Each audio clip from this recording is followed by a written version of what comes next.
Cette fois-ci pour exposer, si vous voulez, une problématique qui est très importante dans la réanimation obstétricale ou bien dans l'urgence médico-chirurgicale qui concerne l'ARIA et la gynéco-obstétrique. Il s'agit d'une anomalie d'implantation placentaire. C'est le spectre de placenta accreta qui constitue une urgence véritable, qui constitue une source de mortalité maternelle, une source de mortalité même fœtale.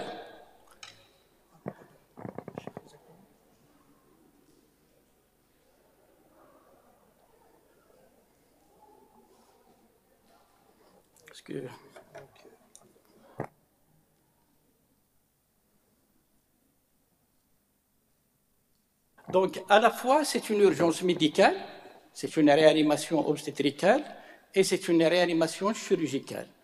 Elle est pourvoyeuse d'une mortalité considérable. C'est vrai que c'est une maladie qui est rare, mais c'est une maladie grave, qui est mortelle, qui nécessite la mobilisation de toute une équipe. C'est un travail qui est multidisciplinaire, c'est un travail de coordination entre plusieurs spécialités pour sauver ces jeunes parturientes. Mais d'abord, j'aimerais bien de revenir à certaines définitions concernant ce spectre. Ce spectre, c'est-à-dire, c'est un ensemble. Donc ici, la définition d'accrétisation, c'est au dépend de degré d'invasion de myomètre. Si on est à la surface de myomètre, c'est un accréta. Mais dès qu'il y a une invasion de myomètre ou bien un débordement de myomètre vers des organes de voisinage, c'est-à-dire la vessie, le rectum, même des vaisseaux, on est devant un accréta hypercréta. Les deux formes qui sont très hémorragiques, qui sont très lourdes, la prise en charge elle est très lourde sur le plan obstétrical. C'est une urgence qui est très inquiétante. Pourquoi? Parce qu'actuellement, il y a le taux d'incidence qui augmente de plus en plus, qui est corrélé, si vous voulez, au taux croissant des césariennes. Comme vous le constatez ici, qu'on a une anomalie d'accrétisation pour 4000 césariennes. Mais actuellement, les derniers chiffres aux États-Unis, nous avons une accrétisation pour 313 césariennes. Donc, dans l'avenir, nous serons confrontés, si vous voulez, à ce genre de pathologie qui nécessite une mobilisation de tout le monde. À la revue, si vous voulez, lorsqu'on revoit un peu la littérature, il y a beaucoup de controverses par rapport à des axes de la prise en charge de ce genre de pathologie. Je commence ce qui concerne ma spécialité d'anesthésie et réanimation. Il y a une absence, si vous voulez, de recommandations claires par rapport à la prise en charge de ce genre d'hémorragie spécifique dans le cadre du spectre de placenta accreta. On est toujours dans des avis d'experts, dans des déclarations de consensus. Deuxième constat, c'est par rapport à la technique anesthésique adoptée devant cette chirurgie. Parce que, si vous voulez, la technique de choix en obstétrique, c'est une technique d'anesthésie loco-régionale pour éviter l'intubation difficile, pour éviter les syndromes de Mendelssohn.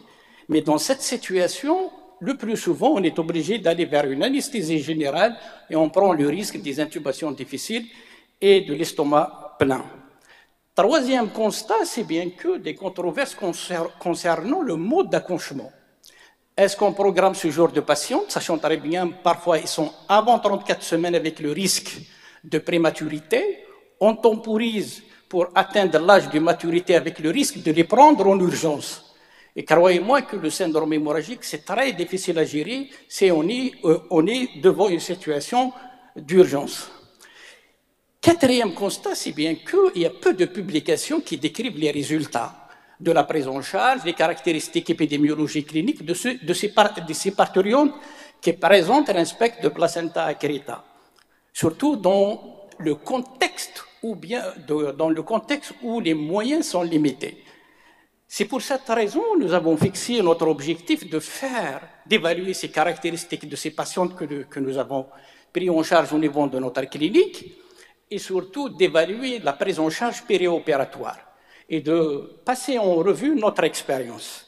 Nous avons opté pour cette étude parce que même dans la littérature, la majorité des études, ce sont des études qui sont rétrospectives, qui sont descriptives, analytiques.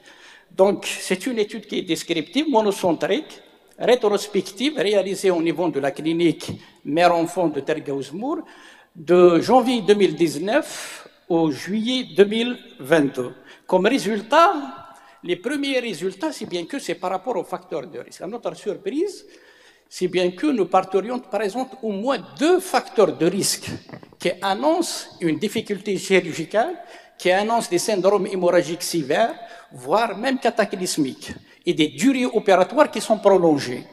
Comme vous voyez ici, nous avons déjà le premier facteur, c'est bien que l'âge de nos patients qui dépasse 35 ans, ils sont plus de 50%. Nous avons le taux des césariennes qui est pratiquement 96% des patientes ils ont un antécédent d'un utérus cicatriciel. Nous avons des bicicatriciels, des tricicatriciels à des pourcentages qui sont considérables. Troisième facteur le plus important, c'est le placenta prévia. Il est présent dans presque 80% des cas.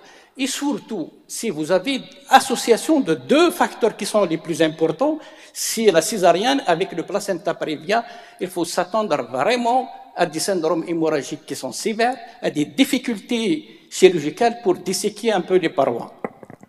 Deuxième tableau de résultats, c'est par rapport aux formes d'accrétisation.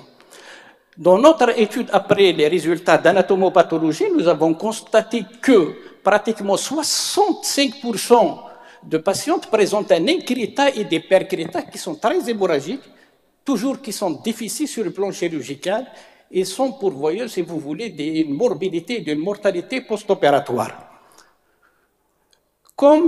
Concernant la prise en charge de ces parturientes, déjà sur le volet de réanimation, comme vous le constatez encore une autre fois, que la technique la plus utilisée, c'est une anesthésie générale, avec tous les risques d'intubation difficile, de ventilation difficile, d'estomac plein.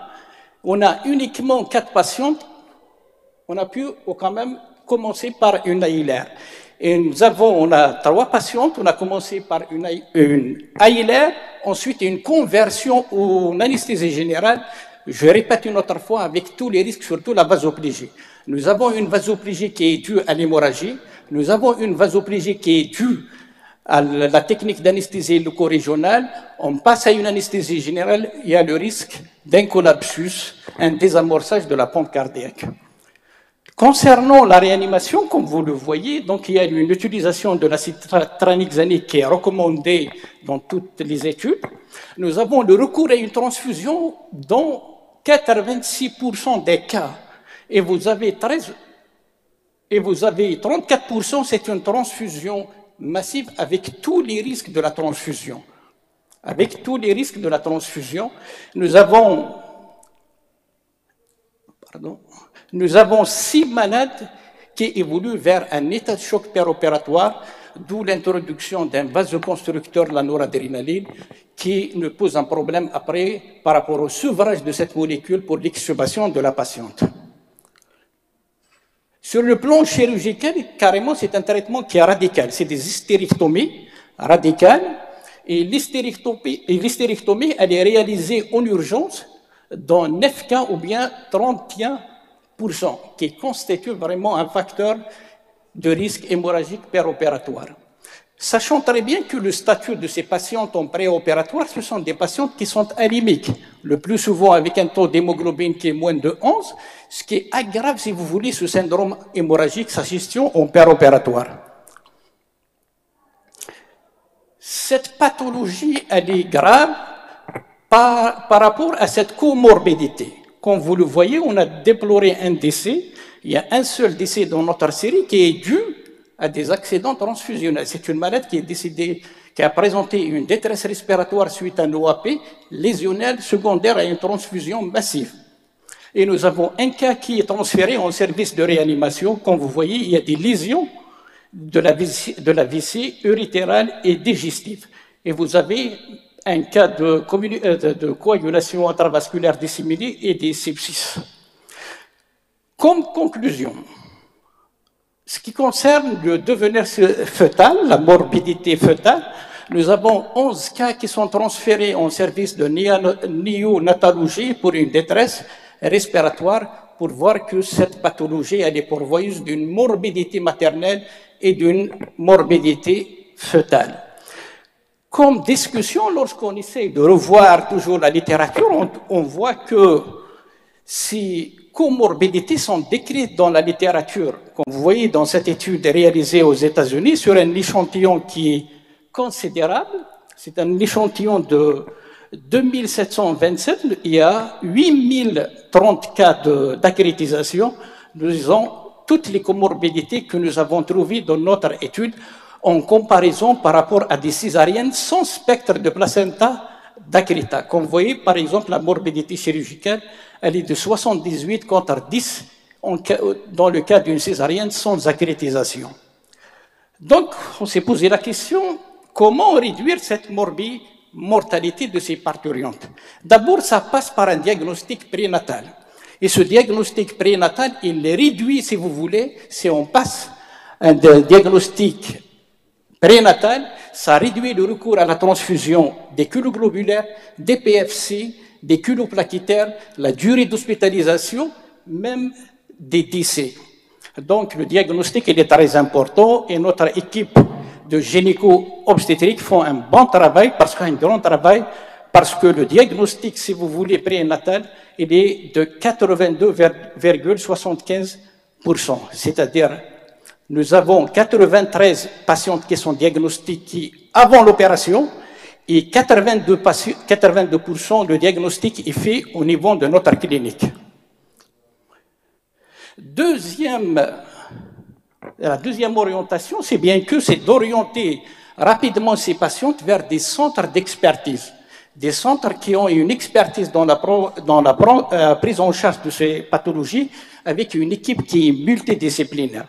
Je peux dire que notre équipe elle est composée des obstétriciens, des anesthésistes réanimateurs qui ont acquis une expertise dans la gestion de ce genre de pathologie.